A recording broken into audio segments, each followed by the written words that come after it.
Station, this is Houston. Are you ready for the event? Houston, it's the International Space Station. Loud and clear, we're ready for the event. Canadian National Film Board Space School, this is Mission Control Houston. Please call station for a voice check.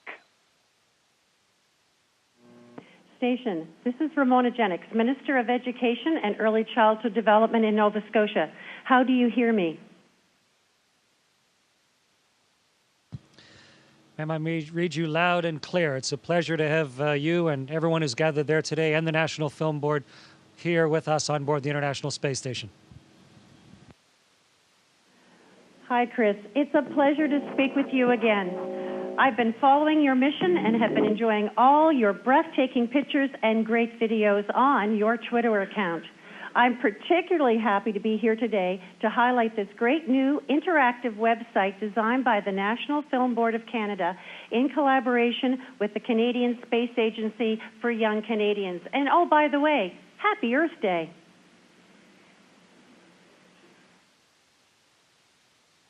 Well, happy Earth Day. I brought a small Earth with me as well because it's Earth Day today.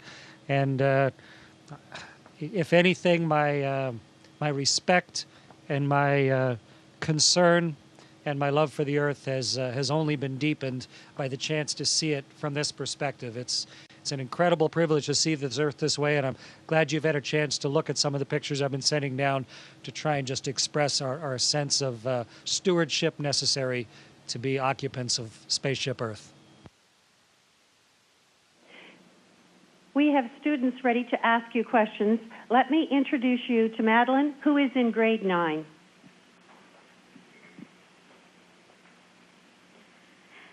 Since you have first been up in space, have you been able to see any visible effects of global warming?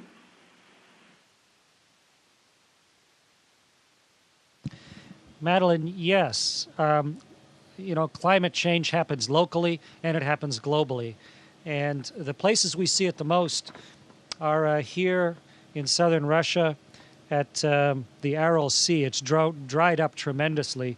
We were watching how the glaciers have been melting down in Patagonia, down in the southern end of South America.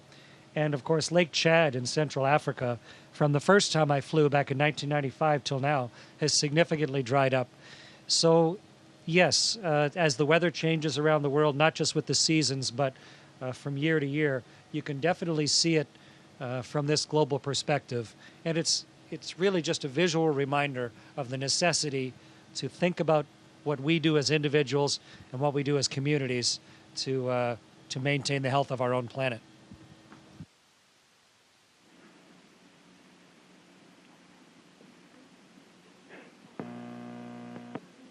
Hello, my name is Liam, and I'm in grade 9, and my question is, do you get bored in space? If so, what do you do?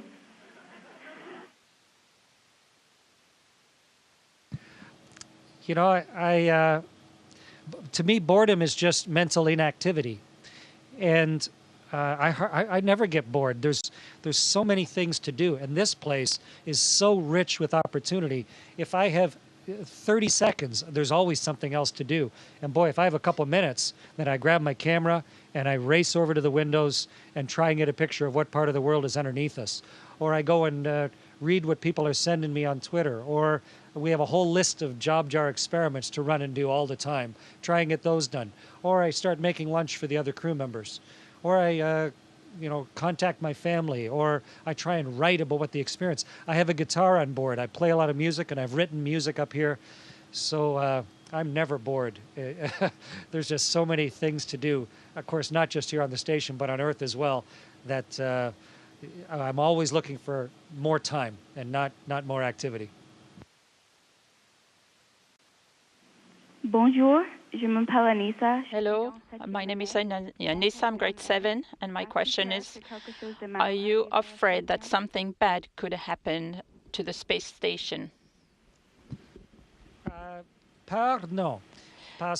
Afraid no, because it's a great chance avec un niveau de danger arrive à la that station. it would be Et donc, very c'est absolument mon rôle comme commandant aussi, comme membre de it wouldn't l'équipe happen. officielle Nothing de would gestion, happen d'être in très to prêt the pour ça. station, Nous and avons we are aussi un prepared cours for that. d'entraînement We pendant have beaucoup followed des années. Pour moi, a lot of training over many years, so my level of preparation to be here in the station is very high. So after that, we have identified every danger that could happen to the station, and we have decided what we would do if anything happened. And with that level,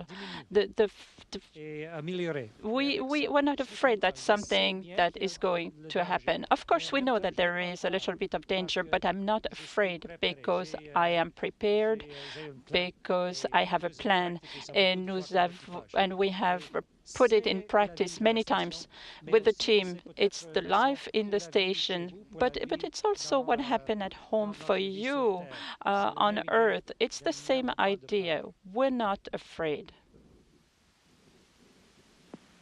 Bonjour, je m'appelle Simon. Hello, my name is Simon. Pourquoi est-ce que tu as devenu un Why astronaute? did you become an astronaut? Bonne question, Simon. It's a very good question, Simon. Vous devenez quelque chose. You become something, of course. Comme adulte, As an adult, c'est un fait. Vous devenez quelque you chose. become something. And for me, J'ai pris les décisions. I J'avais decided 9-10 ans when I was de about devenir 10, astronaute. I C'est decided à to cause become de an astronaut l'impression donnée par because le premier of the astronaute, impressions I Neil got from Armstrong, the Buzz first astronauts, Neil Armstrong, Buzz, and it gave me an example, an idea to become something fascinating and interesting for me. And it's a challenge for you as well. You have to choose and think about it. Choose something, a future, a work, a challenge for yourself. For me, it's given me an interesting life. At first, it was a dream, and now it is a dream come true. So it is something that you can do as well. Hi, my name is Heidi. I'm with CTV in Halifax. Do I have to give my age? I've graduated from school a long time ago, but very fascinated by what you've been doing there. And I was wondering why you decided to make it your personal mission to educate Canadians and the world, especially through social media like Twitter. You're a Twitter star now. Why did you decide to take that on?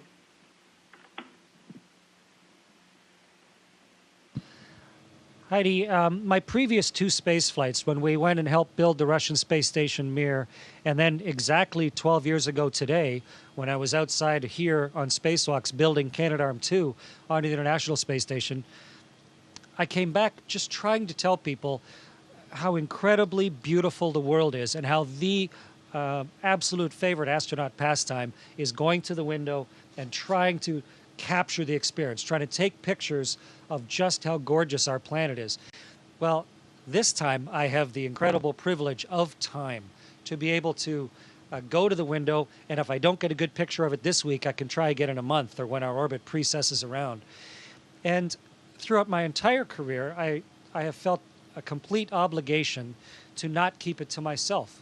I am lucky enough to do this on behalf of literally billions of people. There are only 6 of us in space, and there are over 6 billion people on Earth. And so this experience is so rare in the human milieu that I consider it a vital part of this job to share it. And now with technology, we're not just describing it in words. We're not just taking pictures and showing them months later. NASA and the other partners have built the capability in the station now to be able to real time, like a picture I take this morning, I can go through the pictures, sort them, and send them, and within just a short period of time, share those pictures with, as you say now, with, I think we're just about to go through 700,000 people that are watching and looking at every single picture we take. And it's the beauty of it. It's really the gift of the space station is the chance to be able to see our world from that perspective, to view all of humanity as one group. And especially on Earth Day, that perspective is so poignant and so vital. And I just see it as a vital part of being the commander of this ship, of running the experiments on board, but also of sharing the wonder of human exploration with everyone everywhere.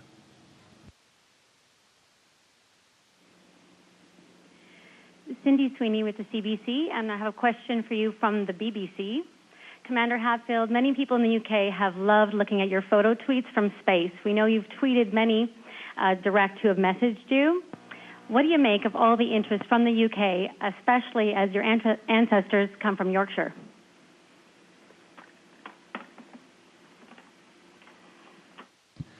Yes, on my father's side, my family's from Yorkshire, and my mother's side, my family's from southern Scotland, so not too far away. And they, on my mother's side, came to Canada in the early 1800s, on my dad's side, the early 1900s. So we're not that far removed from that my particular history. I've lived in the UK. My daughter currently lives in Ireland, and I just I was raised with a respect for it because it wasn't that many generations ago that my family had come over. And so there's a great, strong, just personal affinity for that part of the world. It was also so pivotal for a lot of the culture that exists around the world. A lot of the societies had imported a lot of the culture that was part of the UK and Britain long ago. And so it's been important for civilization in general for much of the planet. And so I'm very interested in it. I'm a student of history and of the arts, and so a lot of it has come from that part of the world. But I was, as you mentioned, I'm very heartened and surprised by the great outpouring of interest that has come from there.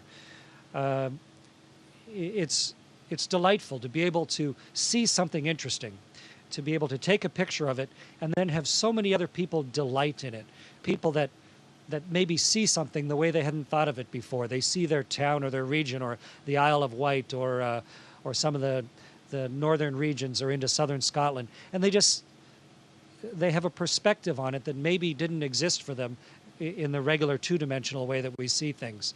And so it sort of feeds on itself. When I post a picture of a place and then all those people respond and want to see it as the seasons change, it's just natural for me to do that. But it's happened all around the world. There's a lot of people in Brazil, a lot of people in Australia, people all around the world that are sending notes to me just asking to see what their part of the world looks like from outer space. And it's made a really nice interplay for me. It's really made me feel one with so many people all around the world, including the UK, but absolutely more than anywhere else across Canada.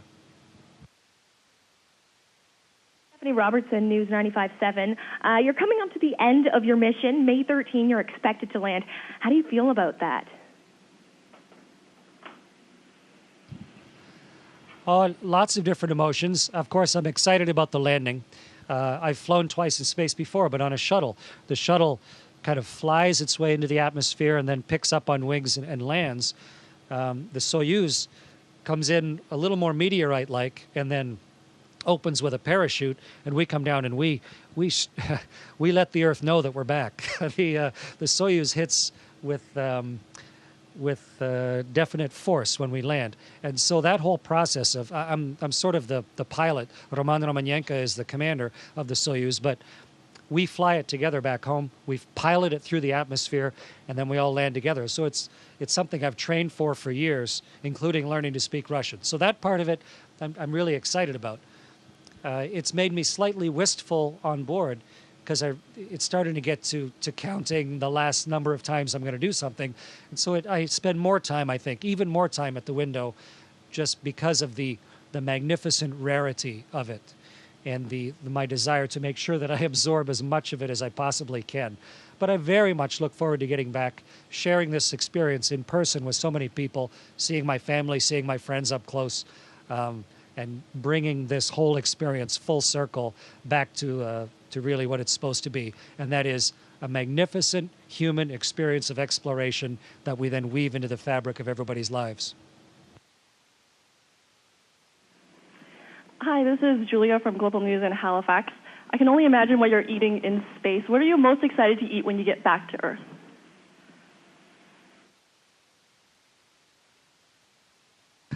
Yeah, the food up here is often just like this, which is a pouch of something. This happens to be green tea, powdered green tea in a bag that we inject hot water into. And a lot of our food is like that.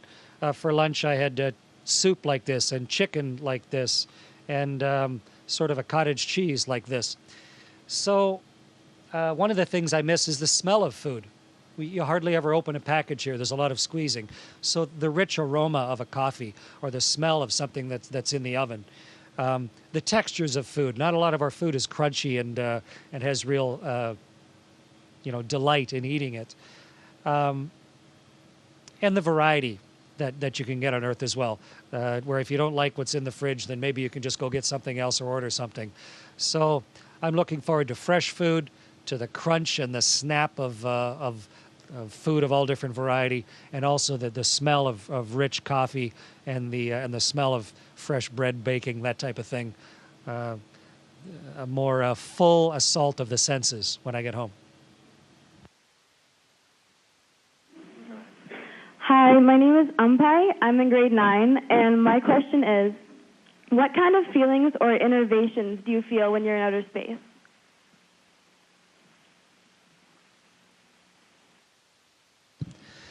Well, I feel honored. Like, I don't know if you've ever had this feeling before, but maybe when you get chosen by a group to stand up and give a talk, or to do something on behalf of a group of people where they're trusting you and they're counting on you to do it right. Yes, it's a feeling of responsibility, but at the same time, it's a real feeling of honor that you've gotten to a point of life where you're trusted to do this. And so I feel that. I do feel the responsibility of it, to try and do it right, to try and have one perfect day on station where I don't make even one little mistake in any of the procedures. And I haven't done that yet. I've been here 130 days, and I've yet to have a day where I haven't at least made one little small mistake. I feel constantly delighted. Just by the opportunity to do this, of course, is so much fun, to be able to fly and float. But everything you do is you're running experiments on behalf of so many people whose whole career and hopes and dreams are in an experiment that you're running on board. Delighted to be able to see the world the way we can. Delighted by the way things behave. Just a ball of water is so different up here. And so it's a combination of delight and responsibility, as well as a great fundamental feeling of honor that really dominates my emotions. I just love the opportunity to be here and try and do my very best on behalf of so many people.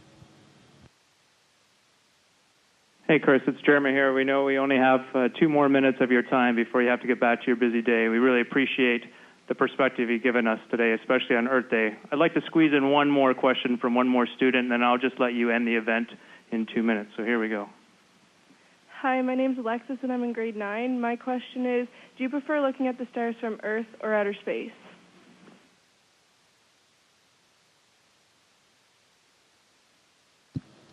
When I'm at my family cottage, one of the things we really like to do is get some deck chairs, some lawn chairs out on a warm summer's evening, and stretch out and sit there, and everybody lean back and look at the sky, because it's nice and dark there. There's not a lot of city lights around.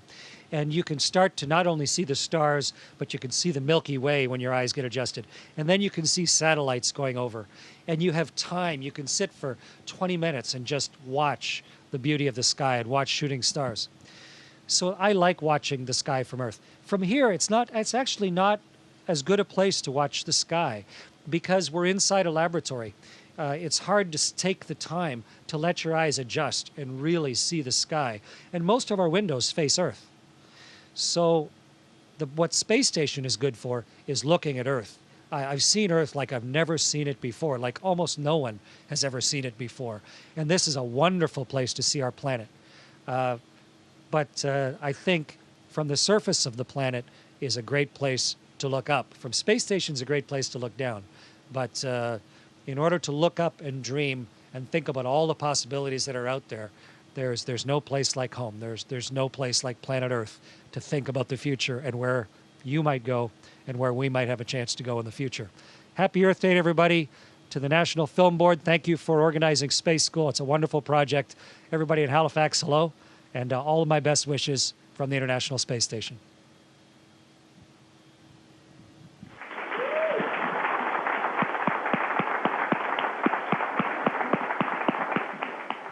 The station, this is Houston ACR. That concludes the event. Thank you. Thank you, Canadian Film Board. Space School station. We are now resuming operational audio communications.